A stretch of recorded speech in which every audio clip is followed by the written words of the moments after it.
आज का JEE mains paper better रहा।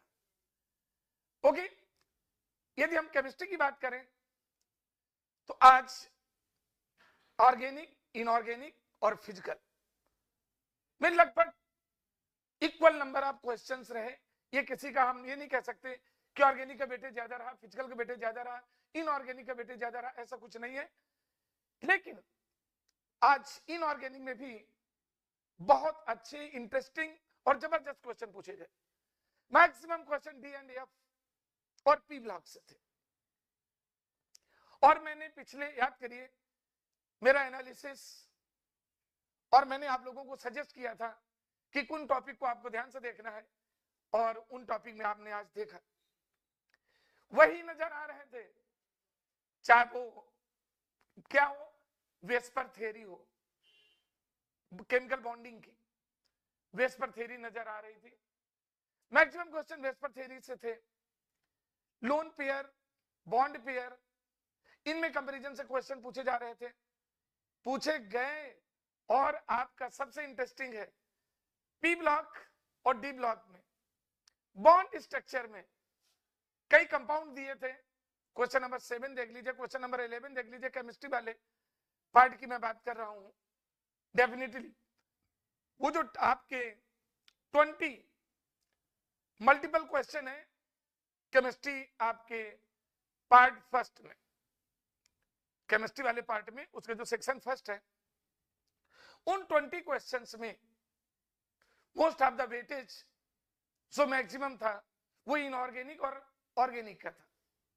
इनऑर्गेनिक में डी और एफ से related screening effect, shielding effect, enthalpies, जो डी और एफ से ही रिलेटेड था।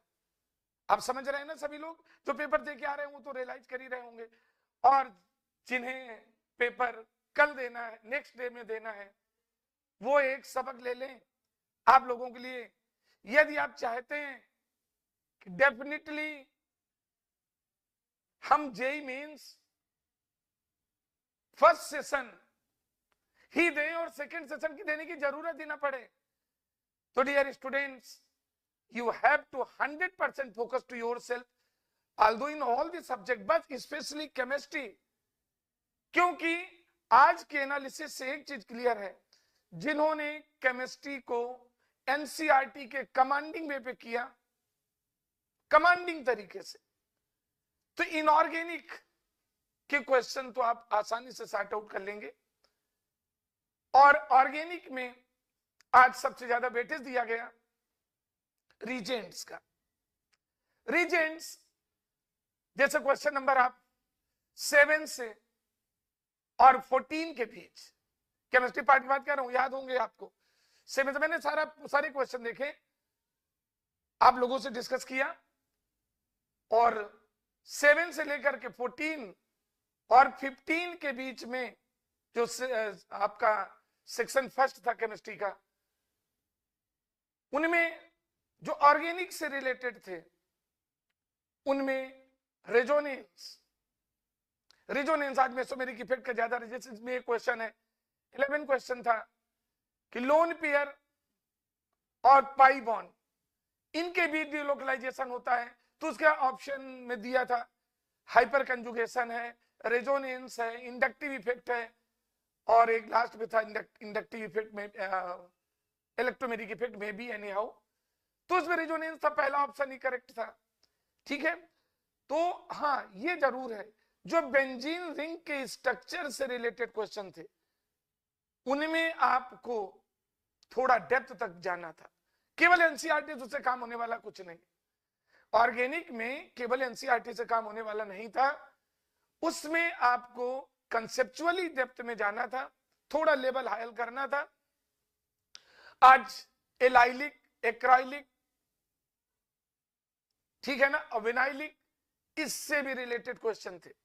आपने देखा एक बेंजीन रिंग थी और एक तरफ CH3 CH2 था और नीचे CH double bond O, benzene ring O CH2 CH3, और नीचे उसके ortho position, sorry para position में लगी थी CH2 CH3। ओके, मैं शाम को डिस्कस करूंगा सारे क्वेश्चन को लेकर के। तो उनमें HBr की रिएक्शन कराया था, तो आपको मॉर्गेनिक ऑफ और एंटी मॉर्गेनिकॉफ अप्लीकेबल करना था तो मॉर्गेनिकॉफ करना था, ऊपर OH लग जाना था और नीचे CH2CH3 का ये क्वेश्चन था। ठीक है, तो मींस कंक्लूजन ही मैं बता रहा हूं कि ऑर्गेनिक केमिस्ट्री में बेंजीन रिंग से रिलेटेड जो क्वेश्चन थे वो डेप्थ में थे। ओके, GOC का आज भी अपने आप में रिकॉर्ड रहा है। और सेकेंड कैटेगरी के जो क्वेश्चन आपने देखा वो हेलोएल्केन और हेलोएरिन से भी नजर आए, अमाइन से भी क्वेश्चन थे। और सबसे इंटरेस्टिंग बात रही कि लॉट ऑफ क्वेश्चन किसके, आपने 2 क्वेश्चन देखे, प्रोटीन यानी बायोमॉलिक्यूल का भी था, प्रोटीन से रिलेटेड क्वेश्चन थे, अमीनो एसिड से रिलेटेड क्वेश्चन थे। ओके, तो ये ऑर्गेनिक में जो मैंने जिन जिन चैप्टर से इंटरेस्टिंग क्वेश्चन थे जिनमें कि आपको बहुत ज्यादा परेशानी कर सकते थे, तो उम्मीद कर